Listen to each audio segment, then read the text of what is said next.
Sri Guru Charana Kamalebhyo Namaha.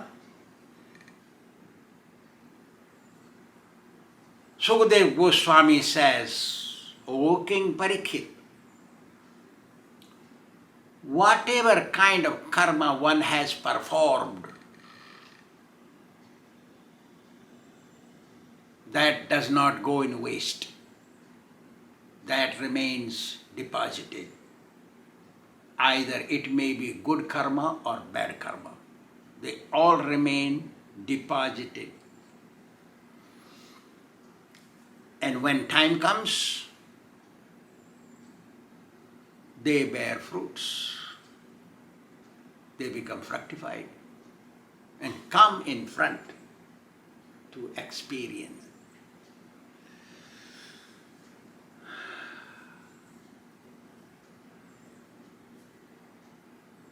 Before establishing connection with the low-class woman, Ajamil had performed many meritorious deeds because he was a Brahmana. And after establishing connection with that low-class woman, low-born woman, Ajamil had stopped performing good karma and only did sinful deeds. When Ajamil was about to die, he saw three scary, deformed, angry people having rope to tie him in their hands. Ajamil was very scared.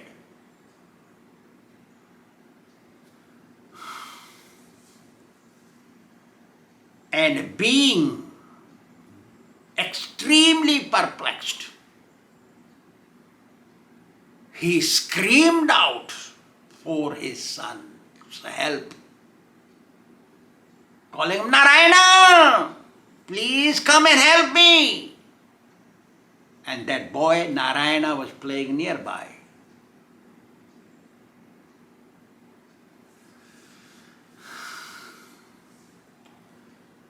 He called for his son for his help, which is true. If son's name is spiritual, surely help will come. The scriptures, they say, Pumnamno narakatrataram iti Narayana. Narayana name is the only one which can remove one who recited it from hell. Pum nama narakat. Pum is called naraka, means hell. Hell in Sanskrit is called pum.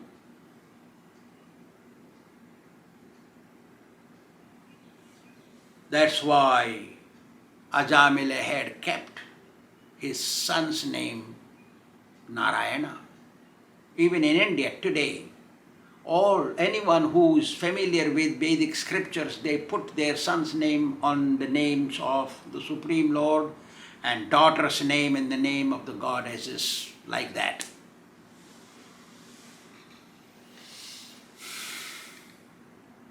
So, by chance, when they die, they repeat the name of their children.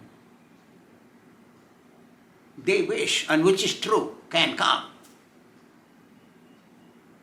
can become free from going to hell. Going to hell can be prevented.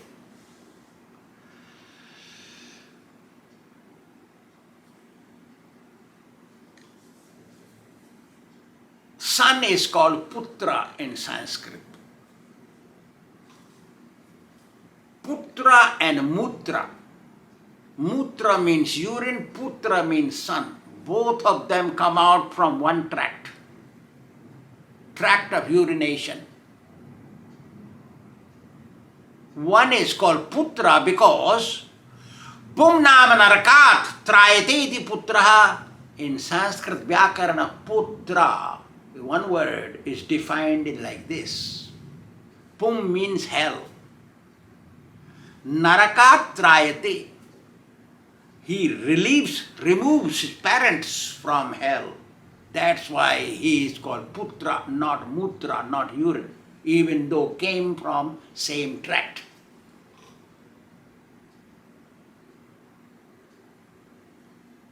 If son becomes a devotee, meritorious son,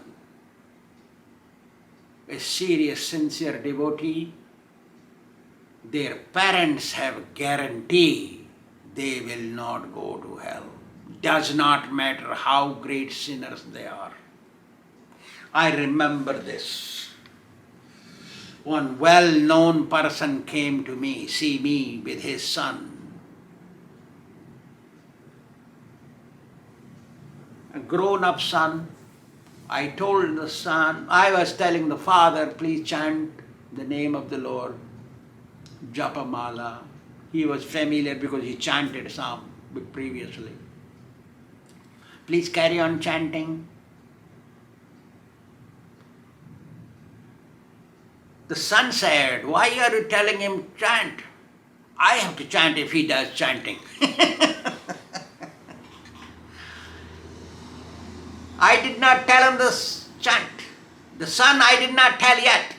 I was telling the old man to chant because he will die after 10, 20 years. The son is just young, 30 years old maybe, 35, 40 maybe. So, both they spoke English, so I am speaking in English. So when I was telling the father, son spoke up, cutting my word, saying, why you are telling him to chant? If he chants, I have to chant. See how unfortunate can one be if the son is not a devotee and don't want his parents to become devotees. How much bad karma this old man must have. Just imagine.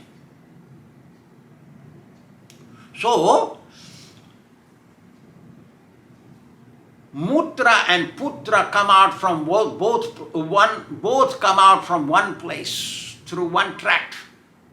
One is called Putra because he can relieve his parents from hell. That's why it's called Putra. Putra does not mean son, S-O-N. No.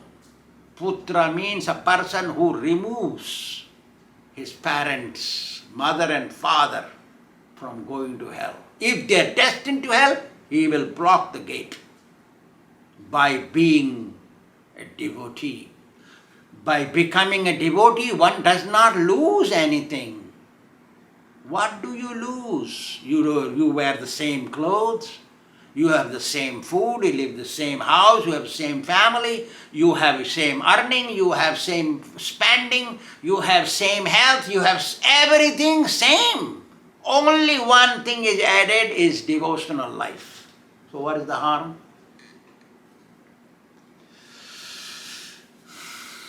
One should become a devotee, then one is called Putra. Otherwise, you are no better than Mutra. You just living and talking, having one head, two legs, two hands, and have pride. That's all. But you are a Mutra, looking like a human being.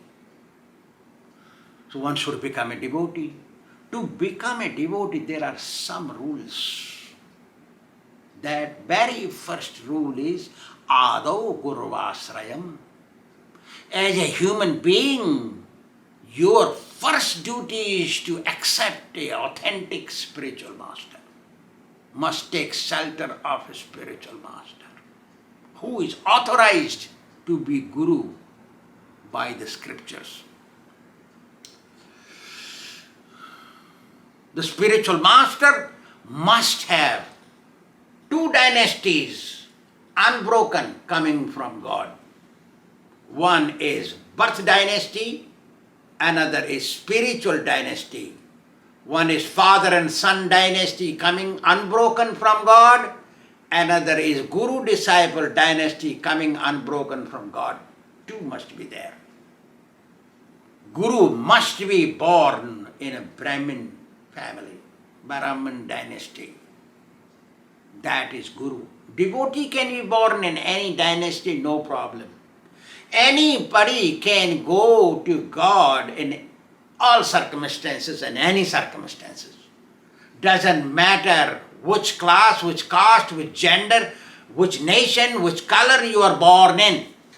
No problem. But to become Guru, there are some rules. Must have two unbroken dynasty connected to God. He must not have ever eaten knowingly onion, garlic, tea, coffee. One does not take any tobacco product or betel nut. What to speak of anything else? Should be pure. He must have scriptural knowledge properly, sufficiently. Shrotriyam brahmanishtam tad vijnanartham sa gurum eva abhigachet samit prani shrotriyam brahmanishtam. He must be thoroughly dedicated to the Supreme Lord. He must do his sadhana correctly every day. That is called authentic Guru. So very first thing in a human form of life, one must take shelter of a perfect spiritual master.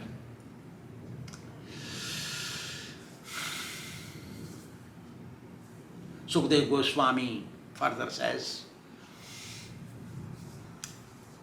Ajamil was a very great sinner.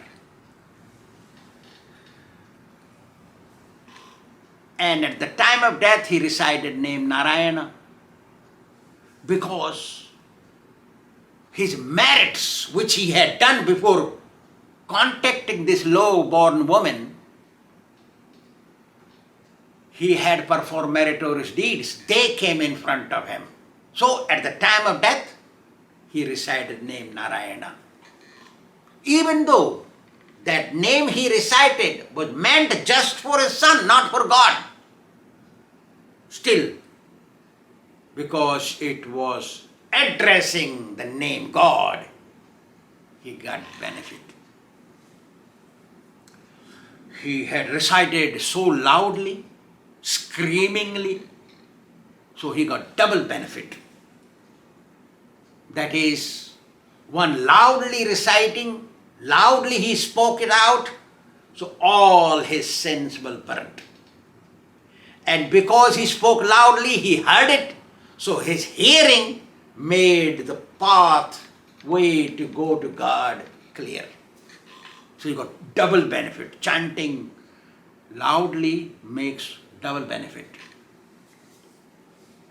Unless one is a pure guru, one should not chant within the lips while chanting japa because can make mistakes. Especially those who are born outside of India, their tongue is not meant for pronouncing Sanskrit perfectly. Therefore, they should chant loudly so they can hear where the mistake is. So, first repeating loudly made all his sins become nullified, and the second hearing made his pathway to go to God clear. That's why in Bengali statement it says, Ek Kṛṣṇa me jato pāp hare, papi karite na pare. Once recited name Kṛṣṇa faithfully, so much sin it can eradicate that a sinner cannot commit that much sin. So much sin can go. Vishnu Purana says, Sakrud Uchcharit, the condition, sart is there. Sakrud Uchcharitam yena haririti akhyara-dvayam baddha parikarastena mokshaya gamanam prati. The condition is Sakrut. The word, very first word is a condition of chanting the name of the holy name of God. Ha and Re, two alphabets. Anybody who faithfully, sincerely pronounces, that is the condition. These two alphabets, Ha, Re, anyone who faithfully, sincerely pronounces, the Vimana, celestial plane, descends from the Supreme Lord, where two messengers come with it. And they come near the person, fold their hand, Baddha Parikarastena, like this. Please come and sit in the palanquin. We are taking you back to Godhead. They beg you. Devotional service is so powerful. Name of Lord Kṛṣṇa is so powerful. Immeasurably powerful. Let us see. They will fold hands. Please come and sit. And now you are folding hands. Please take me, and no guarantee. Just see. Ajamil knew this.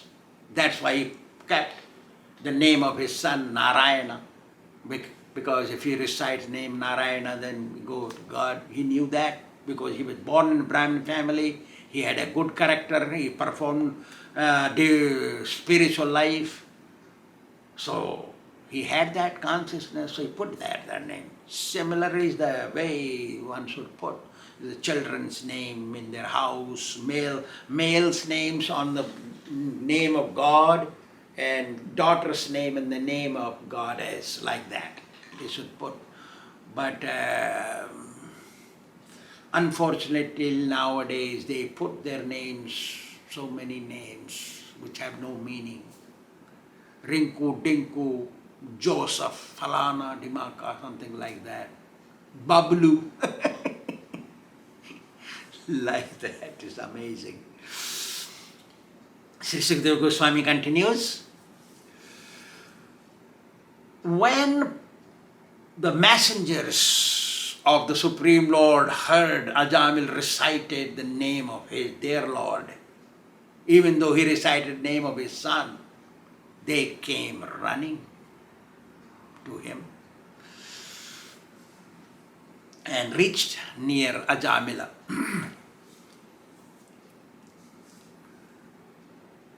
The reason was that name of his son he kept was Narayana, on the name of God. That's why they came there. When they reached there, at that time these Yamadutas, messengers of Yamaraj, were pulling out his subtle body from his gross body. And as soon as they reached, they forcibly prevented the Yamadutas, messengers of Yamaraj, hellish messengers. Stop! Don't touch him. See? It does not matter how big or how small gross body is, subtle body is equally present in them. Subtle body don't depend on the size of gross body.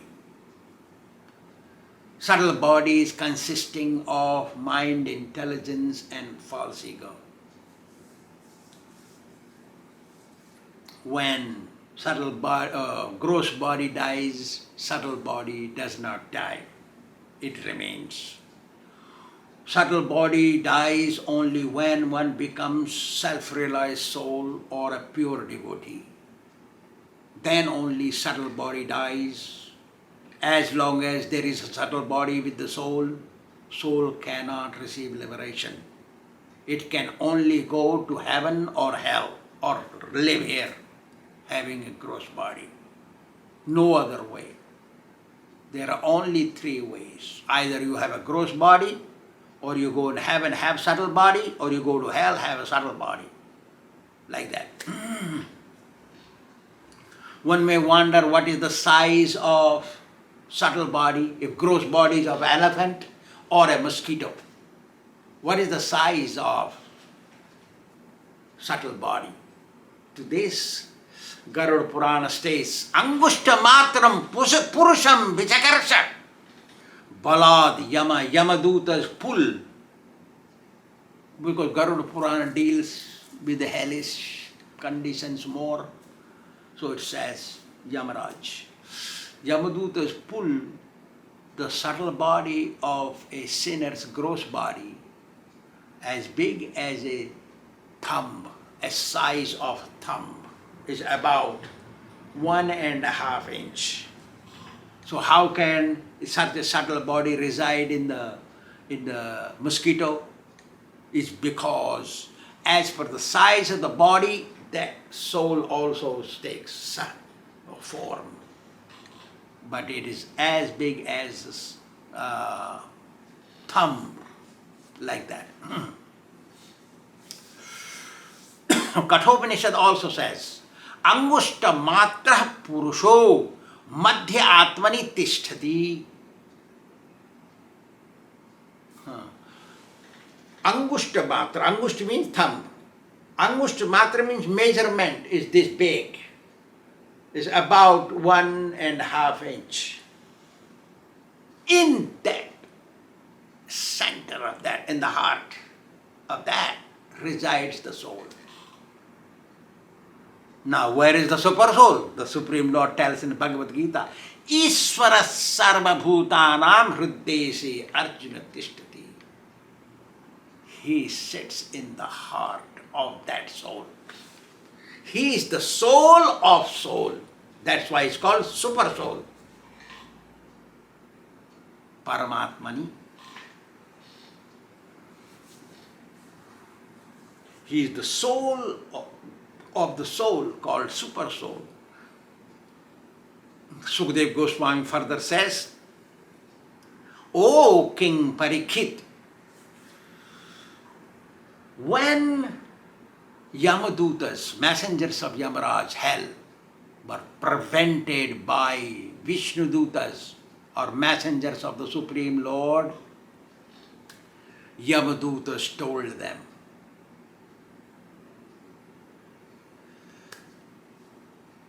who are you to prevent the orders given by Yamaraj, the death personified in charge of hell, to take this fellow there?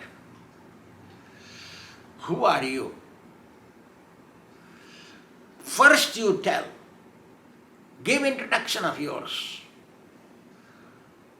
who you are, where you have come from, why you are preventing us to take this sinner to face its consequences. You seem like you're demigods, or are you semi-demigods or perfect beings? Who are you? You have very nice looking lotus eye, like lotus eyes. You are wearing nice yellow garments. Your physical vigor is spreading, lighting all directions. You are wearing very nice looking glittering crown in the head. You have nice hanging earrings. You have nice garland made of lotuses. You have 4 arms each, holding console disc, lotus and a club. And some of you are holding bow and arrow.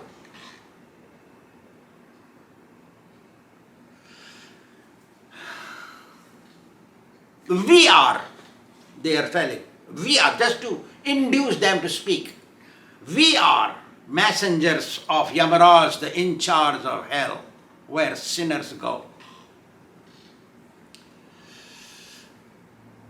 Please tell us who you are and why you are preventing us to take this sinner with us. See? Actually, it is true. Those who are covered with ignorance, they do not understand that their knowledge is limited. The primitive intelligence people, they are very egotistic. They know little bit and they think they know everything. They are the only ones who can go to God. Nobody else will go.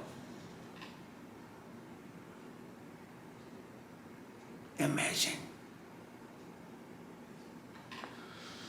They are so egotistic. They do not know. They don't understand. Their scriptures are unlimited. There is immense amount of Vedic scriptures and there is a limited life. Life is very limited. Out of that, half is spent eating meat, drinking wine, whiskey, and all that nonsense that exists in the dictionary. They have done. And they have come to devotional life and they think. It's like they hear Yamadutas. Yamadutas are teaching. Who are you to tell us? We are the greatest people in the universe. The sea. Nobody knows as much as we know. My knowledge is the topmost. Nobody knows as good as me or better than me. So much pride is inside. Ardha kumbham karot sabdam. One who knows less. They think, they are convinced they know everything. Nobody knows more than them.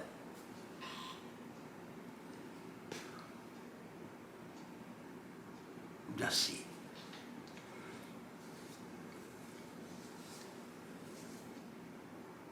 But those who are spiritually inclined, sincere, they are serious on spiritual path, they know that my knowledge is not sufficient. There are immense literatures. I have a short span of life. Even if I learned from the birth till death, I may know 1/10 of the scriptures. Like Socrates who says, I'm just picking some pebbles from the ocean of the knowledge. That is, my knowledge just like pebbles picking. Like that. They remain humble, meek devotees. Even though they know immense, they have immense knowledge, they remain nice. Manu Maharaj says, Manu Smriti, let the learned not speak until he is asked. There is a Vaishnava etiquette. In front of Guru, disciple, even though thoroughly learned, remains as if he knows nothing. That is called humility. Namranti falino bruksha namranti gunino jana. Just as a fruit-bearing tree bends down to the ground due to weight, similarly, one who knows the scriptures thoroughly, and if he is a devotee, he will be humble. Those trees which don't bear fruits, they stand erect. Similarly, those who are ignorant and knows as much as head of a fly, that much knowledge, they think they know everything. They will stand erect. Ah, I am a devotee. I am a guru. I am a Swāmī. I have many disciples. I ride in Rolls Royce, my Mercedes car. I remember this. Ansaduta wrote a song. Rameshwar took his Mercedes and Porsche. He had 2 Porsches and 1 Mercedes, and he did not pay the books he got, and he did not pay for the books, and Rameshwar was in charge for BVT, and he took my Mercedes car all the way, something like that. I forget the song. So many years, 40 years ago I wrote. So Yamadutas and Devadutas both are discussing. we shall carry on discussing next. Thank you very much.